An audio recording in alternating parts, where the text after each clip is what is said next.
ꯃꯌꯥꯝ ꯉꯁꯤ ꯑꯃꯨꯛ ꯏꯉꯦꯟ ꯊꯥꯒꯤ ꯔꯥꯁꯤ ꯈꯪꯃꯤꯟꯅꯁꯤ 2025 ꯑꯍꯥꯟꯕꯃꯛꯇꯗ ꯑꯩꯒꯤ ꯚꯤꯌꯨꯋꯔꯁ ꯃꯌꯥꯝꯕꯨ ꯑꯩꯅ ꯑꯩꯒꯤ ꯌꯨꯇ꯭ꯌꯨꯕ ꯆꯦꯅꯦꯜ ꯑꯁꯤꯗ ꯇꯔꯥꯝꯅ ꯑꯣꯛꯆꯔꯤ꯫ ꯑꯩꯒꯤ ꯚꯤꯌꯨꯋꯔꯁ ꯃꯌꯥꯝꯅ ꯑꯩꯒꯤ ꯌꯨꯇ꯭ꯌꯨꯕ ꯆꯦꯅꯦꯜ ꯑꯁꯤꯕꯨ ꯂꯥꯏꯛ, ꯁꯦꯌꯔ, ꯁꯕꯁꯀ꯭ꯔꯥꯏꯕ ꯇꯧꯕꯤꯗꯨꯅ ꯑꯩꯕꯨ ꯊꯧꯅꯥ ꯍꯥꯞꯀꯠꯄꯤꯕꯒꯤꯗꯃꯛ ꯃꯌꯥꯝꯕꯨ ꯑꯩꯅ ꯍꯟꯅ ꯍꯟꯅ ꯊꯥꯒꯠꯆꯔꯤ꯫ ꯑꯩꯅ ꯃꯌꯥꯝꯒꯤ ꯃꯐꯝꯗ ꯊꯝꯖꯔꯤꯕ ꯀꯌా ꯑꯁꯤꯗ ꯁꯣꯏꯈꯤꯕ, ꯂꯥꯟꯈꯤꯕ, ꯋꯥꯍꯩ ꯀꯥꯔꯟ ꯆꯠꯈꯤꯕ ꯀꯌా ꯌꯥꯎꯔꯕꯁꯨ ꯃꯌꯥꯝꯅ ꯃꯩꯇꯩ ꯃꯆꯥ ꯀꯪꯂꯩꯆꯥ ꯑꯃꯅꯤ ꯈꯜꯂꯒ ꯉꯥꯛꯄꯤꯌꯨ ꯍꯥꯏꯅ ꯑꯩꯅ ꯃꯌꯥꯝꯒꯤ ꯃꯐꯝꯗ ꯍꯟꯅ ꯍꯟꯅ ꯅꯣꯂꯨꯛꯅ ꯈꯨꯔꯨꯝꯖꯔꯤ꯫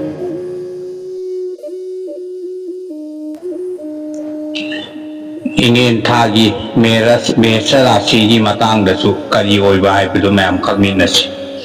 ꯏꯉꯦꯟ ꯊꯥ ꯑꯁꯤ ꯌꯥꯝꯅ ꯈꯣꯏꯔꯥꯡ ꯈꯣꯏꯁꯥꯎꯅꯕ, ꯇꯔꯛ ꯆꯍꯤꯡ ꯅꯥꯏꯕ, ꯋꯥꯈꯜ ꯂꯩꯇꯥꯐꯝ ꯈꯪꯗꯕ, ꯃꯤꯒ ꯌꯥꯝꯅ ꯅꯤꯡꯉꯥꯏ ꯁꯪꯗꯥꯅꯒꯟꯕ ꯊꯥ ꯑꯣꯏꯅ ꯇꯧꯔꯕ ꯌꯥꯏ, ꯆꯦꯛꯁꯤꯜꯂꯨ꯫ ꯃꯤꯋꯥ ꯃꯤꯁꯥ ꯌꯥꯝꯅ ꯇꯥꯒꯗꯧꯔꯤ, ꯈꯔ ꯆꯦꯛꯁꯤꯟꯕ ꯐꯩ꯫ ꯌꯨꯝꯗ ꯂꯜꯗꯤ ꯆꯪꯒꯅꯤ, ꯑꯗꯨꯕు ꯂꯜ ꯊꯨꯝ ꯇꯨꯡꯕꯗꯤ ꯈꯔ ꯋꯥꯅ ꯊꯣꯛꯀꯗꯧꯔꯤ꯫ ꯌꯣꯠ ꯊꯥꯡ ꯇꯦꯟꯗꯒꯤꯁꯨ ꯈꯔ ꯑꯀꯤꯕ ꯂꯩ꯫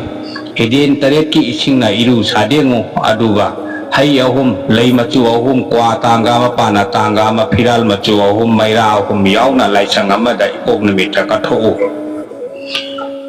ꯂꯩꯁꯥꯕꯤ ꯄꯥꯈꯪꯁꯤꯡꯒꯤ ꯑꯣꯏꯅꯗꯤ ꯑꯁꯨꯝ ꯃꯌꯥꯏ ꯑꯣꯏꯅ ꯐꯒꯅꯤ꯫ ꯑꯄꯥꯝ ꯅꯨꯡꯁꯤꯒꯤ ꯂꯝꯕꯤꯗ ꯈꯔ ꯅꯤꯡꯉꯥꯏ ꯁꯪꯗꯥꯅꯕ ꯂꯩꯒꯅꯤ꯫ ꯌꯨꯝꯒꯤ ꯑꯍꯜ ꯂꯃꯟꯒꯤ ꯍꯛꯆꯥꯡꯒꯤ ꯑꯣꯏꯕ ꯅꯨꯡꯉꯥꯏꯇꯕ ꯈꯔꯁꯨ ꯃꯥꯌꯣꯛꯅꯔꯕ ꯌꯥꯏ꯫ ꯊꯕꯛ ꯊꯧꯔꯝꯒꯤ ꯃꯇꯥꯡꯗꯗꯤ ꯌꯥꯝꯅ ꯐꯩ꯫ ꯃꯊꯛ ꯊꯣꯡꯕ ꯑꯆꯧ ꯑꯁꯥꯡꯁꯤꯡꯒꯤ ꯊꯧꯖꯥꯜ ꯂꯩꯒꯅꯤ꯫ ꯏꯁꯥꯅ ꯄꯥꯝꯖꯕ ꯍꯩ ꯑꯃ, ꯂꯩ ꯑꯃ, ꯀ꯭ꯋꯥ ꯄꯥꯅ ꯃꯄꯨꯝ ꯑꯃ,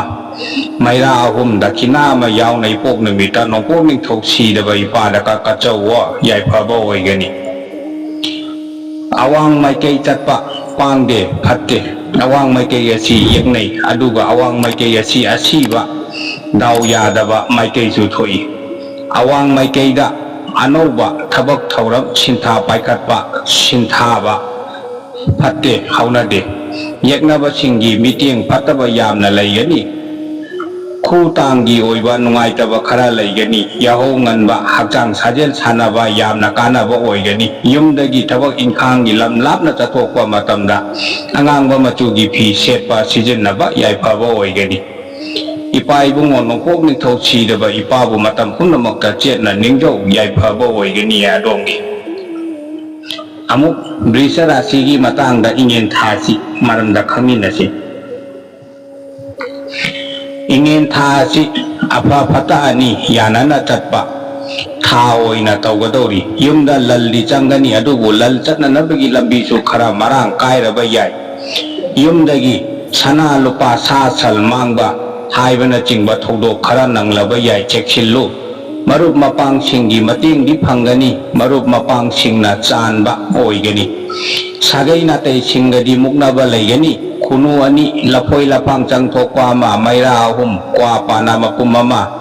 ꯗꯈꯤꯅꯥ ꯑꯃ ꯌꯥꯎꯅ ꯏꯄꯣꯛ ꯅꯨꯃꯤꯠꯇ ꯄꯥꯟꯊꯣꯏꯕꯤ ꯏꯃꯥꯗ ꯀꯠꯂꯨ꯫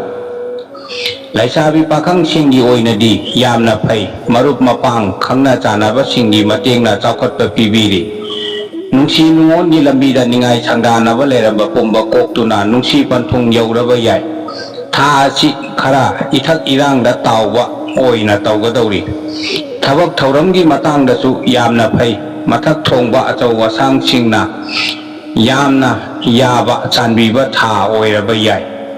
ꯌꯣꯠ ꯊꯥꯡ ꯇꯦꯟꯗꯒꯤꯗꯤ ꯈꯔ ꯆꯦꯛꯁꯤꯟꯕ ꯐꯒꯅꯤ꯫ ꯑꯁꯣꯛ ꯑꯄꯟ ꯅꯪꯉꯨ ꯍꯥꯏꯕ ꯈꯔ ꯂꯩ, ꯆꯦꯛꯁꯤꯟꯕꯤꯌꯨ꯫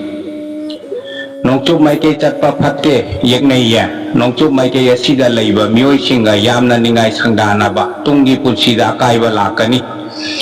ꯑꯃꯝ ꯑꯊꯦꯡꯗ ꯅꯣꯡꯆꯨꯞ ꯃꯥꯏꯀꯩꯗ ꯆꯠꯊꯣꯛꯄ, ꯇꯤꯟꯃꯨ ꯂꯥꯏꯃꯨ, ꯁꯔꯣꯏ ꯉꯥꯔꯣꯏ ꯑꯣꯛꯅꯕ ꯌꯥꯕꯒꯤ ꯑꯀꯤꯕ ꯂꯩ꯫ ꯆꯠꯇꯕ ꯌꯥꯗꯗꯨꯅ ꯆꯠꯄ ꯇꯥꯔꯕꯗꯤ ꯏꯁꯥꯗ ꯌꯣꯠ ꯊꯥꯡ ꯑꯃ ꯂꯣꯏꯅꯕ ꯐꯩ꯫ ꯌꯨꯝꯗꯒꯤ ꯊꯕꯛ ꯏꯪꯈꯥꯡꯒꯤ ꯂꯝ ꯂꯥꯞꯅ ꯆꯠꯊꯣꯛꯄ ꯃꯇꯝꯗ ꯑꯉꯧꯕ ꯃꯆꯨꯒꯤ ꯐꯤ ꯁꯦꯠꯄ ꯁꯤꯖꯤꯟꯅꯕ ꯌꯥꯝꯅ ꯀꯥꯟꯅꯕ ꯑꯣꯏꯒꯅꯤ꯫ ꯊꯧꯖꯥꯜ ꯍꯩꯕꯤ ꯄꯥꯟꯊꯣꯏꯕꯤ ꯏꯃꯥ ꯁꯤꯗꯕꯤꯕꯨ ꯄꯨꯛꯅꯤꯡ ꯆꯦꯠꯅ ꯅꯤꯡꯖꯧ, ꯌꯥꯏꯐꯕ ꯑꯣꯏꯒꯅꯤ ꯑꯗꯣꯝꯒꯤ꯫ Amuk Mithun Rasigi Matangda Ingen Tha Si Kari Oiba Haibadu Khangminnasi Ingen Tha Si Yamna Chaukhatpa Ichak Iral Litum Tasinba Ngamba Anauba Lauri Ingkhol Lepsinba Ngamba Yumda Lal Changba Tha Oigadauri Tha Si Ahal Lamalgi Lal Kullu Haibasu Lei Sagai Natai Chingadi Khara Ningai Sangdanaraba Yai Marup Mapang Singnadi Chanba Tha Oigani Imungda Mising Hengalaba Yai Icha Imau Tanba Yaba Matamni Chakhau Marigi Oinadi Khara Nungai Roi Chaba Thakpada Khara Cheksinba Phagani Laisabi Pakhang Singi Oinadi Khara Kok Saba Charak Chahing Naiba Tha Oina Taugadauri Cheksinba Phagani Nungsi Nungongi Lambida Kanagumbi Yengba Ngamdaba Kharagi Miteng Karal Changlaba Yai Thabak Thauramgi Matangdasu Mioi Kharagi Misau Khara Changadauri Cheksillu Nga Angauba Makupanba Amagi Machinda Chieng Angangba Angauba Amuba Awumsi Inbiraga Ipok Namita Aigi Awana Nangna Pubikro Haiduna Ngadu Turelda Thadoko Yaipaba Oigani Nongpok Maikaya Si Yaknaya Nongpok Maikayda Ama Matengda Chatpa Ahing Yarekpa Tunggi Punsida Yamna Kaiba Lakba Yabagi Akiba Lei Cheksinba Phagani Mahu Panba Mahu Chenba Sa Il Kangdagi Asok Apan Lei Yumdagi Thabak Ingkhangi Lam Lapna Chathokpa Matamda Asangba Machugi Phi Setpa Sijinaba Yamna Kanaba Oigani Laining Thau Sanamahi Mahirel Sidaba Ipabu Matam Punamakta Chetna Ningjau Thongni Jau Yaipaba Oigani Adongi Amuk Karkat Rasigi Matangda Ingen Thagi Maramda Khangminnasi Ingen Tha Asi Khara Asum Mayai Oina Phagani Yumda Lallakpaga Chatpaga Ani Asi Asum Sangchat Ama Oina Chatpa Tha Oina Taugadauri Sagai Natai Chingi Matengdi Phangbada Khara Wana Thoklaba Yai Adubu Marup Mapang Chingi Matengdi Phangani Awaba Kokchagani Ana Ayeksu Khara Toigadauri Laipakna Saba Sallama Ton Taret Tauton Taret Hairuk Tanga Ama Pana Tanga Ama Dakina Ama Nopok Onba Laton Amada Hablaga Ipok Namita Lobukta Thadu Yaipaganiya Laisabi Pakhang Singi Oinadi Yamna Patte Nungsi Nungongi Lambida Khara Awa Maisa Langlaba Yai Cheksillu Nangi Chakluk Mina Munduna Chakiba Yai Thabak Thauramgi Matangdachu Kok Khara Sagani Yaknaba Singna Domgi Pham Mayeng Tanaba Lang Kaya Thakadauri Cheksinba Phagani Maitai Ngamu Ahum Hairuk Tangama Pana Tangama Maira Ahum Dakina Ama Yauna Latonda Haptuna Turelda Natraga Pukrida Kachawa Tatnaba Namita Yaipagani Nongpok Maikay Chatpa Pangde Pate Nongpok Maikay Yasi Yaknaya Nongpok Maikay Yasi Asiba Maikay Sutoi Nongpok Maikay Dalayba Mioi Singa Ningay Sangdanaba Pate Ama Matengda Chathokpa Matamda Isada Tairel Mana Ama Loina Wa Yumdagi Thabak Ingkhangi Lam Lapna Chathokpa Matamda Sangbanaba Machugi Phi Angauba Machugi Phi Setpa Sijinnaba Yamna Kanagani Sidaba Mapu Ibudo Pakhang Babu Chetna Ningjau Yaipagani Adongi Amuk Singha Rasigi Matangda Khangminnasi Ingen Tha Si Kari Haina Oiragaba Ingen Tha Si Yamna Charak Chahing Naiba Tauru Bathabak Thauram Kayada Ayetpa Thanganba Sel Yamna Chatkanba Wakal Yamna Charangnaba Tha Oina Taugadauri Cheksillu Lainadi Changani Adubu Minadi Yengthigani Yaknaba Masing Khara Yamgadauri Kok Mari Khwang Mari Khara Soi Payana Saba Kharayamada Hayama Layama Dakina Ama Haptuna Konthong Wangmada Irai Numita Thadu Yaipagani Laisabi Pakhang Singi Oinadi Yamna Pai Khangna Chanaba Masing Hengatlaba Yai Marup Mapang Singa Kharadi Ningai Sangdanaraba Yai Asi Pumnamak Adongi Napalna Maram Koiraba Yai Cheksinba Phagani Yumbal Lambida Khongdaraba Yai Thabak Thauramgi Oinadi Yamna Phagani Phamthol Hapkatlu Haiba Lei Yumgi Ahal Maridi Khara Soi Isagi Yeki Machugi Phiralama Hayama Layama Dakinama Maira Ahum Yauna Ibudo Pakhang Bada Kachawa Nongchok Maikay Yasi pangde phatte nongchup maikei asi yamna yeknaiya nongchup maikei da ama matheng da chatpa pangde lairel lilai na chingba mayokna raba yai yeknaba singna su khudong chaba lokhiba yai yumdagi thabak inkhang gi lam lapna chathokpa matamda hangampal machugi phi setpa sijinnaba yamna kanaba oigani Sidaba mapu ibudo pakhang babu matam punamakta pungning changna ningjok thauni jawo yaipagani adonggi amuk kanya rasi gi matangda ingen tha gi maramda khangminasi ingen tha si asumak mayai oina phaba tha oigadauri yumda lalli changani adubu miwa misadi taganba tha oigadauri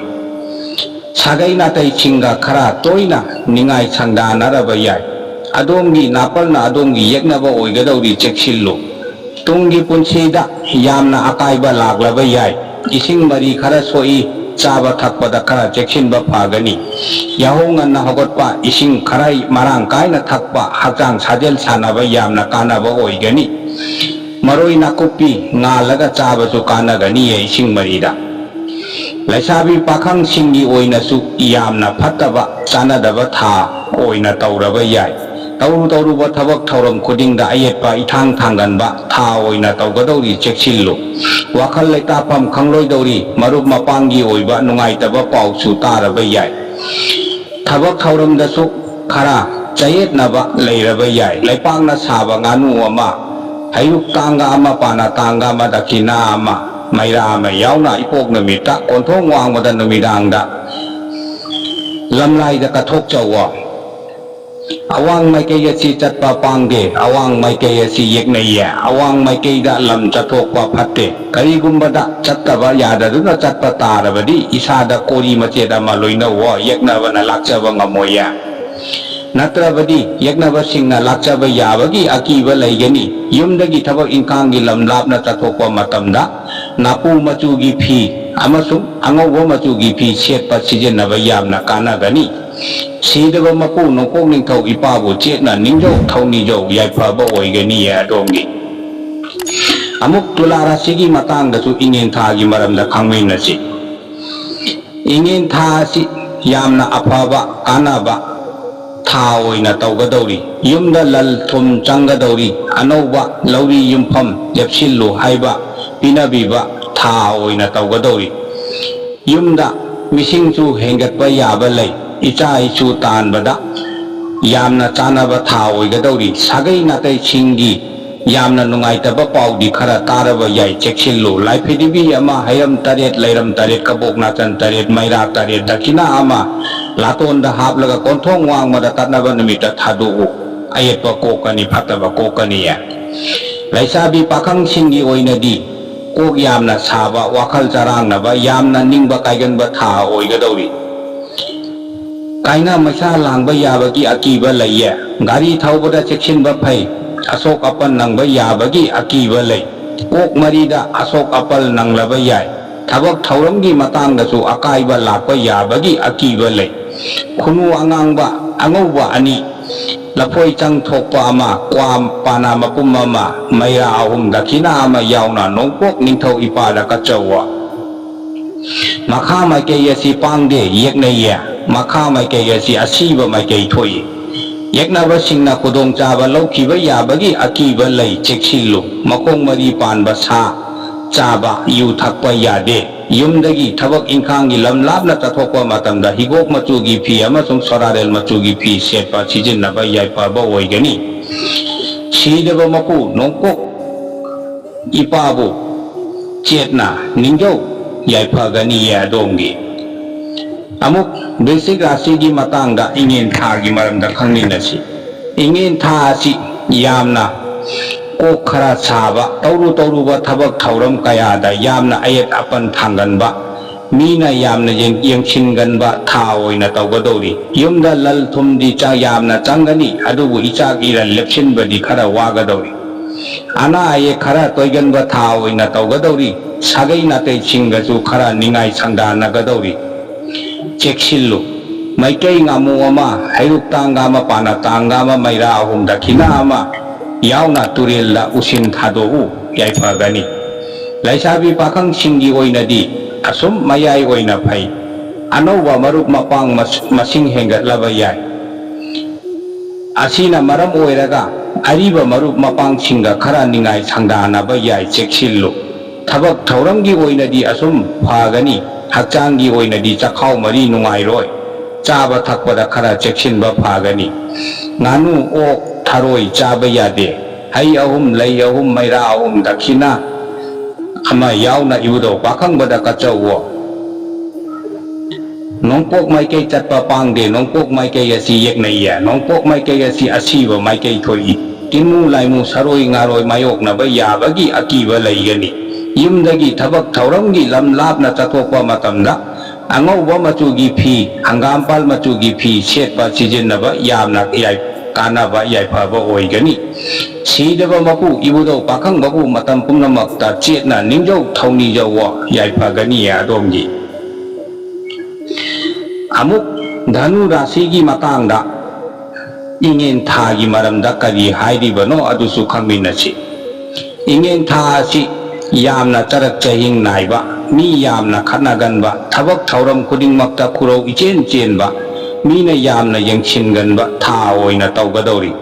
tha asi yeknabasu masing yamna yamgadori marup mapang singgi matengdi phangani sagai natai singadi mari mara toina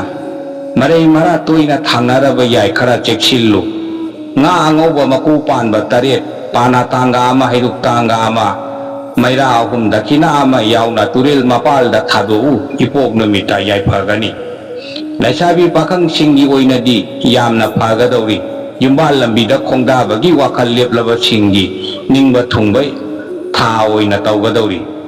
apam nungsigi oinadi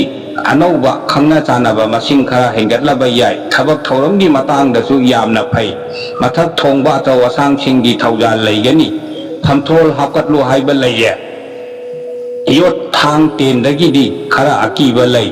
amam mathengda gari thaubada khara cheksinba phagani nongchup maikei asi phatte yeknaiya nongchup maikei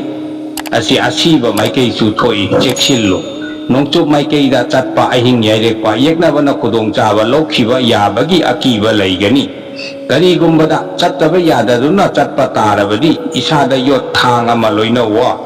yumdagi thabak ingkhangi lam lapna chathokpa matamda angauba machugi phi sorarel machugi phi setpa sijinnaba yamna kanagani sidaba mapu laining thau ipabu matam punamakta chetna ningjau thauni jau yai phagani ya domgi amuk makar rasigi matangda ingen thagi maramda khangminasi ingen tha asi yamna afaba kanaba chawkhatpa ichak ilal lepsinba chakhiba maikeida mayamna yamna nusibiba chanbiba mayamna sakhang maikhangba tha oina tawgadauri sagai natai chingadi khara ningai sangdanaba laigani hakchangi oinadi thamoi amasung kok marigi nungaitaba khara laigani cheksillu hairam ahum leiram ahum phiral machu ahum maira ahum dakhina ama yauna ipok numita marjing ipada kachawo yai phagania laisabi pakhang singi oinadi mayai oina phai apam nuksigi oiba lambida marai mara yamna thangnaraba yai asi pumnamak kanagumba yengba ngamdaba mioi kharagi khujil thaurangna maram oiraba yai khara cheksillu thabak thauramgi oinadi yamna phagani mathak thongba achaw asang singgi thaujal laigani marup mapang singgi thaujal su laigani hayo ama lai ama maira ahum lai pidibi ama dakhina ama yauna nopo onba laton da haplaga konthong wang ma da tatnaba numita thado nongchup maikei asi chatpa pangde yeknaiya nongchup maikei asi asiba maikei thoi cheksillu nongchup maikei da ama mathengda lam chatpa phatte yeknaba tinnu laimu sing mayok naraba yai yumdagi thabak inkhangi lam oiba matangda lam lapna chathokpa matamda angangba machugi phi ureiro machugi phi setpa yamna kanaba oigani sidaba mapu marjing ipabu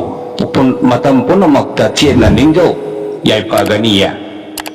amuk kumbhara sigi matangda ingen thagi khangminasi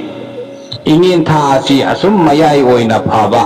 ꯈꯔ ꯆꯔꯛ ꯆꯍꯤꯡ ꯅꯥꯏꯕ ꯃꯤꯅ ꯈꯔ ꯌꯦꯡꯁꯤꯟꯒꯟꯕ ꯑꯣꯏꯅ ꯊꯥ ꯑꯁꯤ ꯇꯧꯒꯗꯧꯔꯤ ꯌꯨꯝꯗ ꯂꯜꯗꯤ ꯆꯪꯒꯅꯤ ꯊꯥ ꯑꯁꯤ ꯌꯦꯛꯅꯕ ꯃꯁꯤꯡ ꯌꯥꯝꯒꯗꯧꯔꯤ ꯈꯔ ꯆꯦꯛꯁꯤꯟꯕ ꯐꯒꯅꯤ ꯑꯔꯣꯟꯕ ꯌꯦꯛꯅꯕꯅ ꯊꯥꯛꯄ ꯂꯥꯡꯗ ꯊꯨꯔꯕ ꯌꯥꯏ ꯌꯨꯝꯗꯒꯤ ꯂꯝ ꯂꯥꯞꯅ ꯆꯠꯊꯣꯛꯄꯗ ꯈꯔ ꯃꯤꯠ ꯅꯥ ꯁꯤꯡꯕꯅ ꯇꯨꯡꯒꯤ ꯄꯨꯟꯁꯤꯒꯤꯗꯃꯛ ꯌꯥꯏꯐꯕ ꯑꯣꯏꯒꯅꯤ ꯃꯍꯨ ꯄꯥꯟꯕꯗꯒꯤ ꯈꯔ ꯆꯦꯛꯁꯤꯜꯂꯨ ꯃꯍꯨ ꯄꯥꯟꯕꯅ ꯁꯣꯛꯂꯕ ꯌꯥꯏ ꯉꯥ ꯑꯍꯤꯡꯕ ꯑꯉꯧꯕ ꯃꯀꯨ ꯄꯥꯟꯕ 8 ꯏꯁꯤꯡꯗ ꯏꯄꯣꯛ ꯅꯨꯃꯤꯠꯇ ꯊꯥꯗꯣꯛꯎ ꯌꯥꯏꯐꯒꯅꯤ ꯂꯩꯁꯥꯕꯤ ꯄꯥꯈꯪꯁꯤꯡꯒꯤ ꯑꯣꯏꯅꯗꯤ ꯌꯥꯝꯅ ꯐꯒꯅꯤ ꯑꯅꯧꯕ ꯃꯔꯨꯞ ꯃꯄꯥꯡ ꯈꯪꯅ ꯆꯥꯟꯅꯕ ꯃꯁꯤꯡ ꯍꯦꯟꯒꯠꯂꯕ ꯌꯥꯏ ꯃꯔꯨꯞ ꯃꯄꯥꯡꯁꯤꯡꯒꯤ ꯃꯇꯦꯡꯅ ꯋꯥꯈꯜ ꯌꯥꯝꯅ ꯅꯨꯡꯉꯥꯏꯒꯗꯧꯔꯤ ꯅꯨꯡꯁꯤ ꯅꯨꯡꯉꯣꯜꯒꯤ ꯂꯝꯕꯤꯗꯁꯨ ꯈꯔ ꯏꯔꯥꯡ ꯏꯊꯛꯇ ꯇꯥꯎꯔꯕ ꯌꯥꯏ ꯌꯨꯝꯕꯥꯜ ꯂꯝꯕꯤꯗ ꯈꯣꯡꯗꯥꯅꯤꯡꯕꯁꯤꯡꯒꯤꯁꯨ ꯌꯥꯝꯅ ꯆꯥꯟꯅꯕ ꯊꯥ ꯑꯣꯏꯒꯗꯧꯔꯤ ꯆꯔꯛ ꯊꯕꯛ ꯊꯧꯔꯝꯒꯤ ꯃꯇꯥꯡꯗꯁꯨ ꯌꯥꯝꯅ ꯐꯩ ꯑꯆꯧ ꯑꯁꯥꯡꯁꯤꯡꯒꯤ ꯊꯧꯖꯥꯜꯗꯒꯤ ꯐꯝꯊꯣꯜ ꯍꯥꯞꯀꯠꯂꯨ ꯍꯥꯏꯕ ꯂꯩꯌꯦ ꯌꯦꯛꯅꯕꯗꯤ ꯃꯁꯤꯡ ꯈꯔ ꯌꯥꯝꯒꯗꯧꯔꯤꯌꯦ ꯑꯋꯥꯡ ꯃꯥꯏꯀꯩ ꯑꯁꯤ ꯐꯠꯇꯦ ꯌꯦꯛꯅꯩꯌꯦ ꯑꯋꯥꯡ ꯃꯥꯏꯀꯩ ꯑꯁꯤ ꯑꯁꯤꯕ ꯃꯥꯏꯀꯩ ꯊꯣꯛꯏ ꯆꯦꯛꯁꯤꯜꯂꯨ ꯑꯋꯥꯡ ꯃꯥꯏꯀꯩꯗ ꯆꯠꯄ ꯑꯍꯤꯡ ꯌꯩꯔꯦꯛꯄ ꯑꯗꯣꯝꯒꯤꯗꯃꯛ ꯑꯃꯥꯡꯕ ꯂꯥꯛꯄ ꯌꯥꯕꯒꯤ ꯑꯀꯤꯕ ꯂꯩ ꯌꯨꯝꯗꯒꯤ ꯊꯕꯛ ꯏꯪꯈꯥꯡꯒꯤ ꯂꯝ ꯂꯥꯞꯅ ꯆꯠꯊꯣꯛꯄ ꯃꯇꯝꯗ ꯍꯪꯒꯥꯝꯄꯥꯜ ꯃꯆꯨꯒꯤ ꯐꯤ ꯅꯥꯄꯨ ꯃꯆꯨꯒꯤ ꯐꯤ ꯁꯦꯠꯄ ꯁꯤꯖꯤꯟꯅꯕ ꯌꯥꯝꯅ ꯀꯥꯟꯅꯕ ꯑꯣꯏꯒꯅꯤ ꯁꯤꯗꯕ ꯃꯄꯨ ꯂꯥꯏꯅꯤꯡꯊꯧ ꯁꯅꯥꯃꯍꯤ ꯏꯄꯥꯕꯨ ꯆꯦꯠꯅ ꯅꯤꯡꯖꯧ ꯊꯧꯅꯤꯖꯧ ꯌꯥꯏꯐꯒꯅꯤꯌꯦ ꯑꯃꯨꯛ ꯃꯤꯅ ꯔꯥశꯤꯒꯤ ꯃꯇꯥꯡꯗ ꯏꯉꯦꯟ ꯊꯥꯒꯤ ꯃꯔꯝꯗ ꯈꯪꯃꯤꯟꯅꯁꯤ ꯏꯉꯦꯟ ꯊꯥ ꯑꯁꯤ ꯈꯔ ꯑꯁꯨꯝ ꯃꯌꯥꯏ ꯑꯣꯏꯅ ꯐꯕ ꯊꯥ ꯑꯣꯏꯒꯗꯧꯔꯤ ꯌꯨꯝꯗ ꯂꯜꯗꯤ ꯆꯪꯒꯅꯤ ꯑꯗꯨꯕꯨ ꯂꯦꯞꯁꯤꯟꯕꯗꯤ ꯈꯔ ꯋꯥꯅ ꯊꯣꯛꯂꯕ ꯌꯥꯏ ꯃꯔꯝꯗꯤ ꯊꯥꯡꯖ ꯒꯨꯔु ꯁꯅꯤ ꯍꯥꯏꯕꯗꯤ ꯁꯅꯤ ꯒ꯭ꯔꯍꯒꯤ ꯃꯤꯠꯌꯦꯡ ꯀꯥꯔꯜ ꯂꯩ ꯑꯗꯨꯅ ꯊꯥ ꯑꯁꯤ ꯈꯔꯗꯤ ꯆꯔꯛ ꯆꯍꯤꯡ ꯅꯥꯏꯒꯗꯧꯔꯤ ꯁꯥꯒꯩ ꯅꯥꯇꯩꯁꯤꯡꯒ ꯂꯧꯔꯤ ꯏꯪꯈꯣꯜꯒꯤ ꯅꯤꯡꯉꯥꯏ ꯁꯪꯗꯥꯅꯕ ꯂꯩꯔꯕꯗꯤ ꯊꯥ ꯑꯁꯤ ꯈꯔ ꯇꯨꯃꯤꯟꯅ ꯂꯩꯕꯅ ꯇꯨꯡꯒꯤ ꯄꯨꯟꯁꯤꯒꯤꯗꯃꯛ ꯌꯥꯏꯐꯕ ꯑꯣꯏꯒꯅꯤ ꯐꯤꯔꯥꯜ ꯑꯉꯧꯕ ꯑꯃ ꯍꯩꯔꯨꯛ ꯇꯥꯡꯒ ꯑꯃ ꯄꯥꯅ ꯇꯥꯡꯒ ꯑꯃ ꯗꯈꯤꯅꯥ ꯑꯃ ꯃꯩꯔꯥ ꯑꯃ ꯌꯥꯎꯅ ꯃꯣꯡꯕ ꯍꯟꯕ ꯏꯄꯥꯗ ꯀꯠꯊꯣꯛꯆꯧꯋꯣ ꯌꯥꯏꯐꯒꯅꯤꯌꯦ ꯑꯗꯣꯝꯒꯤ ꯂꯩꯁꯥꯕꯤ ꯄꯥꯈꯪꯁꯤꯡꯒꯤ ꯑꯣꯏꯅꯗꯤ ꯌꯥꯝꯅ ꯐꯠꯇꯦ ꯑꯄꯥꯝ ꯅꯨꯡꯁꯤ ꯀꯥꯏꯅꯕ ꯌꯥꯕꯒꯤ ꯑꯀꯤꯕ ꯂꯩ ꯆꯦꯛꯁꯤꯜꯂꯨ ꯍꯧꯈꯤꯕ ꯄꯨꯟꯁꯤꯗ ꯑꯣꯏꯕ ꯏꯔꯥꯜ ꯑꯃ ꯃꯌꯥꯝ ꯃꯃꯥꯡꯗ ꯊꯣꯛꯂꯛꯄ ꯃꯔꯝꯅ ꯏꯀꯥꯏ ꯐꯤꯔꯨꯛ ꯈꯨꯝꯂꯕ ꯌꯥꯕꯒꯤ ꯑꯀꯤꯕ ꯂꯩꯌꯦ ꯊꯕꯛ ꯊꯧꯔꯝꯒꯤ matang ꯈꯔꯗꯁꯨ ꯈꯔ ꯏꯀꯥꯏꯕ ꯅꯪꯕ ꯌꯥꯕꯒꯤ ꯑꯀꯤꯕ ꯂꯩ ꯉꯥꯅꯨ ꯑꯃ ꯍꯩꯔꯨꯛ ꯇꯥꯡꯒ ꯑꯃ ꯄꯥꯅ ꯇꯥꯡꯒ ꯑꯃ ꯃꯩꯔꯥ 8 ꯗꯈꯤꯅꯥ ꯑꯃ ꯌꯥꯎꯅ ꯊꯥꯡꯖ ꯅꯨꯃꯤꯠꯇ ꯇꯨꯔꯦꯜ ꯃꯄꯥꯜꯗ ꯎꯆꯦꯜ ꯊꯥꯗꯣꯛꯎ ꯌꯥꯏꯐꯒꯅꯤ ꯃꯈꯥ ꯃꯥꯏꯀꯩ ꯑꯁꯤ ꯄꯥꯡꯗꯦ ꯌꯦꯛꯅꯩꯌꯦ ꯃꯈꯥ ꯃꯥꯏꯀꯩ ꯑꯁꯤ ꯑꯁꯤꯕ ꯃꯥꯏꯀꯩꯅꯤ ꯃꯈꯥ ꯃꯥꯏꯀꯩꯗ ꯆꯠꯄ ꯇꯥꯏꯄꯪꯒꯤ ꯁꯤꯟꯊꯥ ꯄꯥꯡꯕ ꯑꯣꯏꯖ ꯑꯣꯏꯊꯛ ꯃꯥꯡꯉꯨ ꯍꯥꯏꯕ ꯂꯩ ꯊꯥꯡꯖ ꯅꯨꯃꯤꯠꯇ ꯁꯥ ꯉꯥ ꯆꯥꯕ ꯌꯥꯗꯦ mayai kaba pot iuna chingba thakpa chaba yade yumdagi thaba inkhanggi lam lapna tathokpa matamda angangba machugi phi amachung ureiro machugi phi setpa sijinaba yamna kanaba oigani sidaba mapu